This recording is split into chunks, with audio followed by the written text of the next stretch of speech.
میں ہوں سلمان رشید اور ایک مسافر کی دنیا میں آج آپ کو یہ اپنے لاہور میں ایک مغل عمارت ہے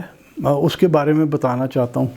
وہ مجھ سے کئی بار لوگوں نے پوچھا کہ وہ ہے کیا، کس کی ہے، وہاں پہ گزرتے ہوئے ہر کوئی دیکھتا ہے، اور وہ دیکھتے آپ کہاں ہیں کہ یعنی لاہور کی جو نہر ہے اس کے اوپر اگر آپ اپ سٹریم جا رہے ہوں یعنی واگے کی طرف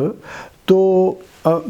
مختلف پلوں پر سے گزرتے تھے۔ پہلے زمانے میں پل تھے، اب تو ہر جگہ پہ انڈر پاس بن چکی ہے۔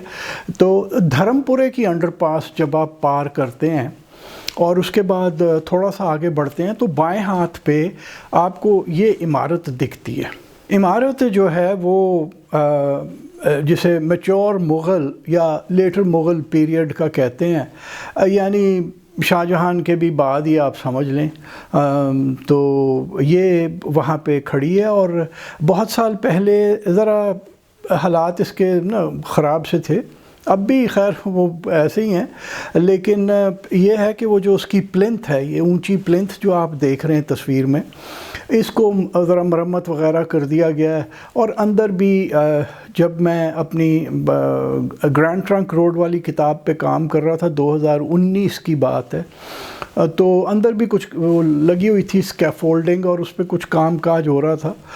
لیکن چونکہ یہ عمارت کبھی مکمل ہی نہیں ہوئی تھی تو ہم یہ نہیں کہہ سکتے کہ اس میں کوئی ایسا کر کے اس کو جوڑ جاڑ کچھ نئے لگا دیے جائیں، اس میں کوئی رنگ روغن کر دیا جائے، کیونکہ پہلے بھی نہیں تھا۔ اور باہر ایک تختہ لگا ہوا ہے جس پر لکھا ہوا ہے خان جہان بہادر ظفر جنگ کوکلتاش۔ کوکلتاش اس کی وہ سب کاسٹ تھی، ترک قبیلے کا تھا۔ یہ تھا کون؟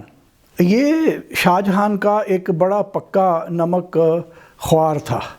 بڑی خدمت کی اس نے شاہ جہاں کی، جنگوں میں اچھا کام دکھایا، اس نے دلیر آدمی تھا۔ اور دارا شکوہ جو کہ شاہ جہاں کا بیٹا تھا سب سے بڑا اور جس نے کہ بادشاہ بننا تھا، وہ اس کے ساتھ بھی تعلقات ٹھیک تھے، اچھے تھے۔ لیکن یہ جب وقت آیا نا بدلی کا،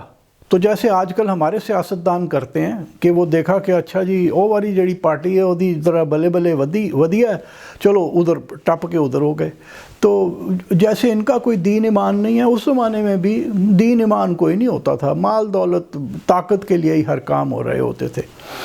تو جب وقت آیا دیکھا کہ جی دارا شکوہ تو پٹ جائے گا، اور اورنگزیب جو ہے جو کہ چھوٹا ہے بھائی دارا شکوہ سے، اور جس طرح کے قانون ہوتے ہیں اس میں تو دارا شکوہ نے بادشاہ بننا تھا، لیکن اورنگزیب کو عرف عام میں زیادہ تکلیف تھی۔ تو یہ جو صاحب تھے کوکلتاش، خان جہاں بہادر ظفر جنگ، یہ ادھر اس سائڈ پہ ٹپ کے ادھر ہو گیا ہمارے سیاستدانوں کی طرح۔ اچھا، اب یہ آپ کو تھوڑا سا ان کے بارے میں بتا دوں کہ یہ جو تھا اپنا دارا شکوہ، یہ بندہ کس قسم کا تھا؟ یہ ایک نہایت نفیس آدمی تھا،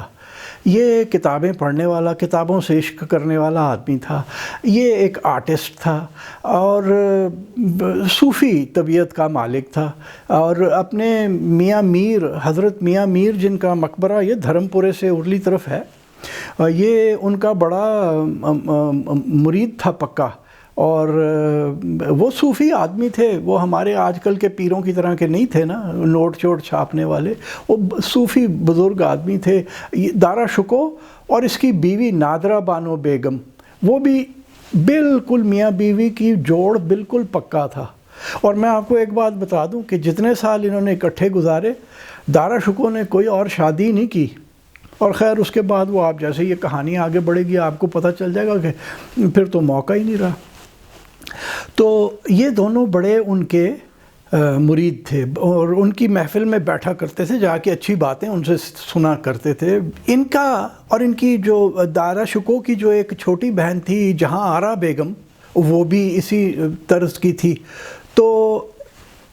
اورنگزیب جو تھا وہ ایک بڑا کٹڑ قسم کا وہ تھا، مطلب سنی مسلمان تھا لیکن کٹڑ پنتھی تھا۔ اب کیا کر سکتے ہیں ایسے لوگوں کا؟ تو وہ اپنے ان تین اپنی بھاوج سے اور اپنی بہن سے اور اپنے بڑے بھائی سے بڑا چالو تھا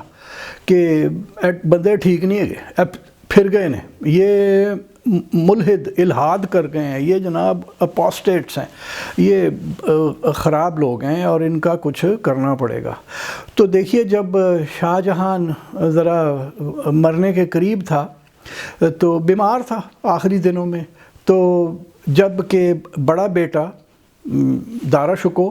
اور اس کی بیوی نادرہ بانو اور یہ بیٹی جہاں آرا، یہ اس کے بیمار بستر کے پاس لگے کھڑے تھے اور اس کی تیمارداری کر رہے تھے، وہ جو اورنگزیب تھا وہ جنگ کی تیاریاں کر رہا تھا۔ تو جنگ ہو گئی اور وہ جنگ ہوئی 8 جون 1658 کو، یعنی اس دن 7واں روزہ تھا جس دن یہ جنگ ہوئی ہے، اور وہ سامو گڑھ کی جنگ ہوئی، ادھر انڈیا کے اندر سامو گڑھ ہے اور وہاں پہ یہ جنگ ہوئی۔ اور اس میں وہ جو فلسفی ایک راجکمار تھا کتابیں پڑھنے والا، وہ بیچارہ اتنا جنگ جدل کا عادی نہیں تھا، یہ اورنگزیب تو ادھر دکن میں بھی گند کر رہا تھا فلاں جگہ یہ وہ، تو اس کی فوج جو تھی اس نے دارا شکوہ کو شکست دے دی، اور دارا شکوہ ظاہر ہے پھر جس کو شکست ہوتی ہے وہ تو یا پکڑا جاتا ہے یا وہ بھاگ نکلتا ہے، تو دارا شکوہ اپنی فوج بیوی بچوں کو لے کے بھاگ نکلا نیچے جنوب کی طرف، کاٹھیا واڑ گجرات کی طرف نکل گیا۔ اور یہ جو تھا اپنا اورنگزیب، اس نے اپنی فوج کو لگایا شہزادے کے پیچھے، راجکمار کے پیچھے، اور خود گیا باپ کے پاس اور اس کی گردن پہ لٹرلی چھری رکھ کے، خنجر رکھ کے کہا کہ چل اپنی بادشاہی کو ختم کر، مجھے بادشاہ بنا۔ اور اس طرح سے وہ اس نے تاج پہن لیا اورنگزیب نے، اور جناب اس نے پھر یہ 15 دن کے بعد یہ جنگ جو 8 جون کو ہوئی ہے، تو یہ کوئی 22-23 جون کی بات ہے 1658 کہ وہ جناب اورنگزیب جو تھا وہ بادشاہ بن گیا۔ اور پھر دیکھیے وہ فوج ادھر بڑے بھائی کو کے پیچھے لگی ہوئی ہے، گجرات کی طرف جا رہے ہیں، اور یہ جو چھوٹا بھائی ہے یہ جناب اپنا رنگ رلیاں، پھر اس نے 2 ہفتے کی چھٹی کر دی اور خوب جناب جشن منائے گئے بادشاہی کے، تاج پوشی کے، اور پتہ نہیں کیا کیا ڈرامے بازی ہوئی۔ جو فوج پیچھے لگی ہوئی تھی اپنے دارا شکوہ کے، اس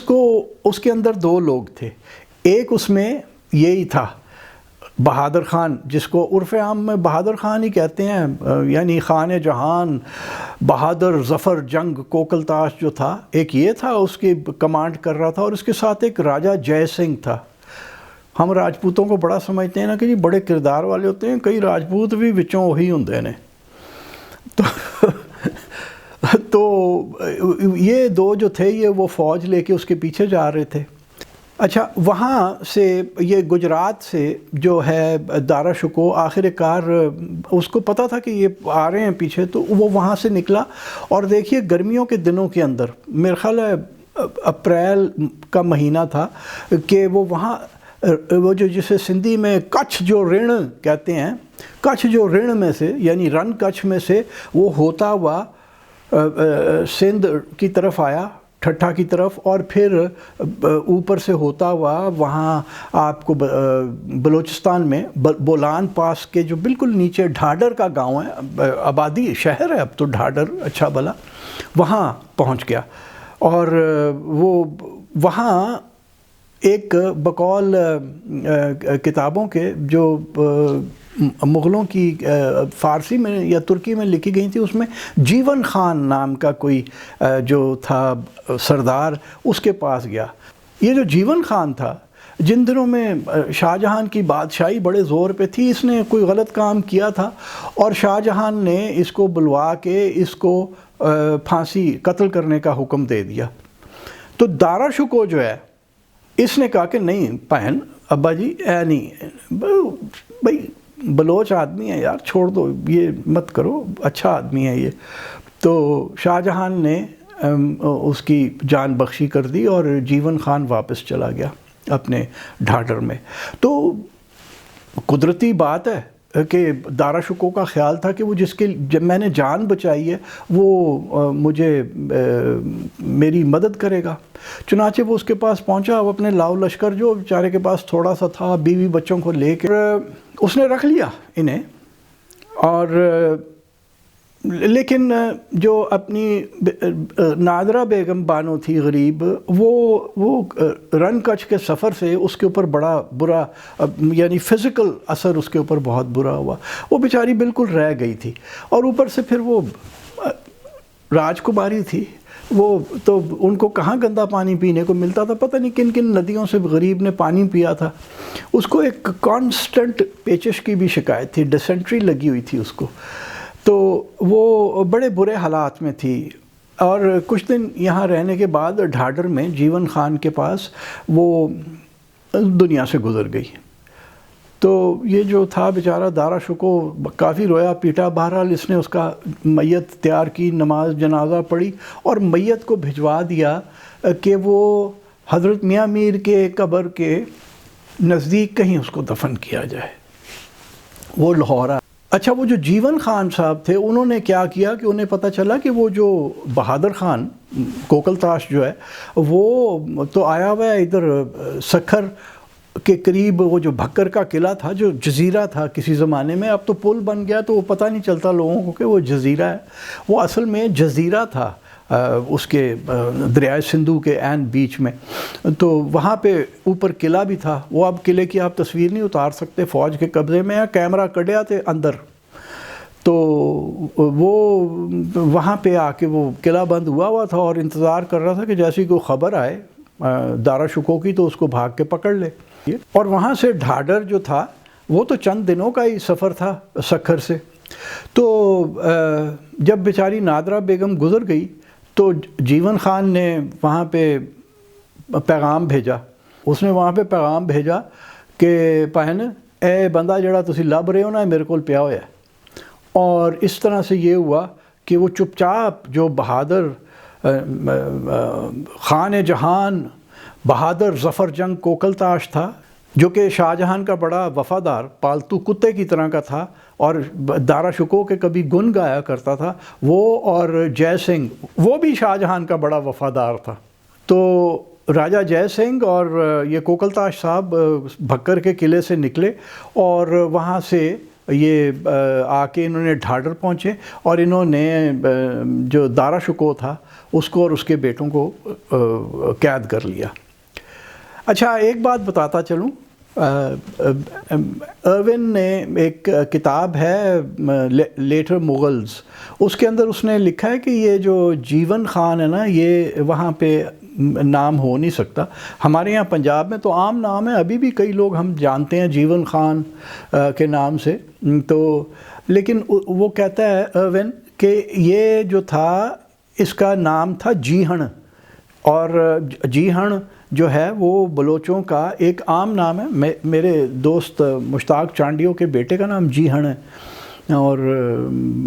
تو یہ وہ ارون کہتا ہے کہ اصل میں یہ سردار کا نام جیہن تھا اور یہ بلوچ تھا۔ ویسے بلوچوں سے دغا بازی کی میں نے یہ پہلی اور آخری مثال ہی سنی ہے، بلوچ دغا باز نہیں ہے، اور بہت کچھ ہوگا لیکن دغا باز نہیں ہے۔ تو خیر،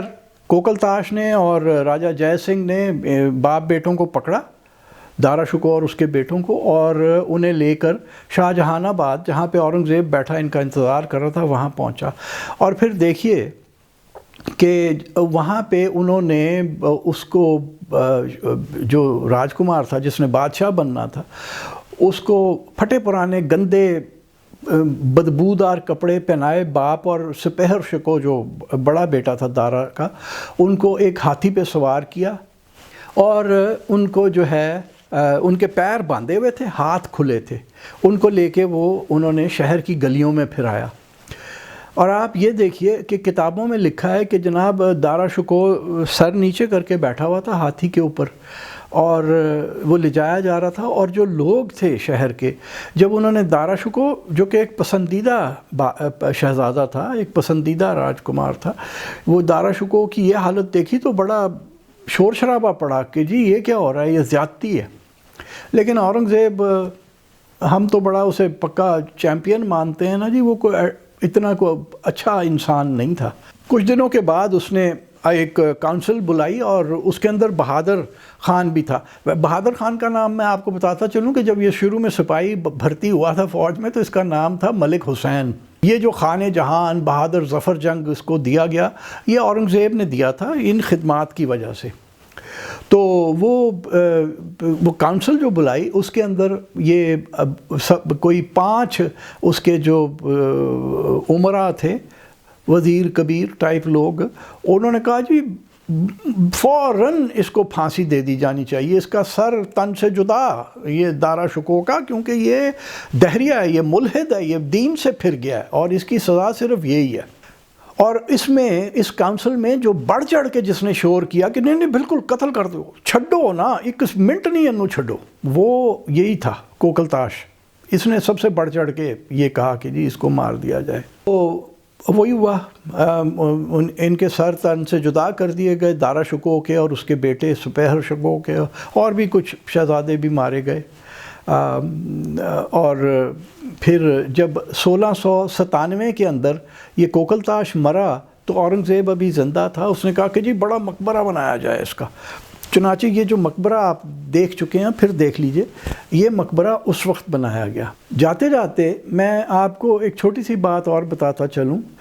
کہ دارا شکوہ کے ساتھ ایک نکولاؤ مانوچی، ایک وینس کا رہنے والا، یہ اٹلی کا جو شہر ہے وہ نہروں کی وجہ سے مشہور ہے، وینس کا رہنے والا یہ نکولاؤ مانوچی جو تھا نا، یہ دارا شکوہ کا بڑا دوست تھا۔ یہ کچھ سال سے یہاں انڈیا میں رہ رہا تھا اور دارا شکوہ کے ساتھ ساتھ ہی تھا، اور اس سفر کے اندر بھی مانوچی ساتھ تھا، ڈھاڈر میں بھی مانوچی ساتھ تھا۔ مانوچی نے اپنی جو ہسٹری آف دا مغلز لکھی ہے، 4 جلدوں پر ہے، بڑی ضخیم موٹی کتاب ہے لیکن پڑھنے والی کتاب ہے۔ مانوچی کہتا ہے کہ جی نادرا بانو بیگم جو تھی نا، وہ بہت دکھیاری ہو گئی تھی یہ سارے اس سفر کے بعد، اور اسے دکھ رہا تھا کہ آگے اب کیا آنے والا ہے اور اس کے خاوند اور اس کے بچوں کے ساتھ بننا کیا ہے، تو اس نے اپنے آپ کو زہر دے لیا۔ لیکن بیچاری نے کیا زہر دینا تھا، وہ بیمار اتنی تھی، وہ ویسے ہی مر گئی ہوگی۔ بہرحال مانوچی کی کتاب کے اندر یہ ہے۔ اچھا، یہ بننا شروع ہوا مقبرہ جب وہ 1697 میں مرا بہادر خان یا ملک حسین یا خان جہان بہادر ظفر جنگ کوکل تاش جب مرا تو یہ بننا شروع ہوا۔ 10 سال یہ آہستہ آہستہ ٹھوک ہوتی رہی اور یہ بنتا رہا۔ 1707 کے اندر اورنگزیب بھی مر گیا تو مقبرہ وہیں رک گیا، اور آج جو یہ حالت میں آپ مقبرہ دیکھ رہے ہیں، وہ جو آپ کو یہ سوراخ دکھ رہے ہیں اس کے اندر، یہ وہ سوراخ ہیں جس میں اسکیفولڈنگ لگائی گئی تھی، وہ جو ڈنڈے ونڈے بانس لگا کے پھٹے لگا کے جو راج اوپر آہستہ آہستہ عمارت کو اوپر لے کے چلتے ہیں، یہ ان کے لیے جو لگائے جاتے ہیں، ان کے سوراخ ابھی تک موجود ہیں۔ دارا شکوہ کو تو بعد میں لے جا کے وہاں پہ شاہ جہان کے ساتھ دفن کر دیا گیا۔ ایک اس میں بیچارے کا سر کٹا ہوا تھا، پتہ نہیں جوڑ کے کیا یا کیسے۔ اور نادرا بانو بیگم کا جو مقبرہ ہے وہ یہ میاں میر صاحب کے مقبرے سے تھوڑا ہی بالکل ساتھ ہی ہے، آپ کو وہاں سے میاں میر کے مقبرے کی سبز گنبد بھی دکھتا ہے آپ کو وہاں سے۔ اور نادرا بانو کا جو مقبرہ ہے وہ ایک بہت اداس سی جگہ ہے، اور بنا تو کبھی بڑی عالیشان چیز بنائی گئی تھی کہ وہ مقبرہ 2 منزلہ ہے، یہ جیسے کہ آپ دیکھ رہے ہیں، چاروں طرف اس کے پانی کے وہ جن سے کہتے ہیں ندیاں سی بنائی گئی تھیں اور ان میں فوارے تھے، اور ایک طرف سے پانی آتا تھا، ایک ایکواڈکٹ جسے آپ کہتے ہیں، ایکواڈکٹ سے پانی آیا کرتا تھا۔ تو اور 4 اطراف پہ، جسے چہار باغ کہتے ہیں، ہمارے یہاں فارسی کی کا لفظ ہے کہ 4 باغ ہوتے تھے اور درمیان میں عمارت، تو چہار باغ کا سٹائل تھا اس مقبرے کا۔ اور اب وہ جو چہار باغ ہے وہاں پہ آپ یہ دیکھ لیجئے کہ آج کل مقبرہ اداس ہے لیکن باہر یہ رونق لگی رہتی ہے، لڑکے کرکٹ کھیل رہے ہیں، وہ جہاں پہ وہ جو نالیوں میں جہاں پہ پانی بہتا تھا کبھی، اس میں ان کی وہ نا پکی سیمنٹڈ پچ بن گئی ہے، وہ بولنگ کی پریکٹس کرتے ہیں، اور اندر جو مقبرہ ہے نادرہ بانو بیگم کا، وہ بہت سال تو ٹوٹ پھوٹ کا شکار تھا، اور چرسی موالی ادھر بیٹھے ہوتے تھے، اپنے دھوئیں نکال رہے ہوتے تھے، لیکن کچھ سال پہلے اس کا جو اندر کا فرش ہے اس کو سنگ مرمر لگا دی گئی، قبر بھی جو تعویذ ہے قبر کا وہ بھی ٹھیک ٹھاک کر دیا گیا۔ تو داستان یہ ہے۔ اور جب آپ اب دھرم پورے کے پل سے نکل کے یا دھرم پورے کی انڈر پاس سے نکل کے دروگہ والا کی طرف جائیں تو آپ یقین کر لیجئے کہ وہ جو آپ کے بائیں ہاتھ جو مقبرہ ہے وہ ایک بڑے ہی بد کردار انسان کا ہے۔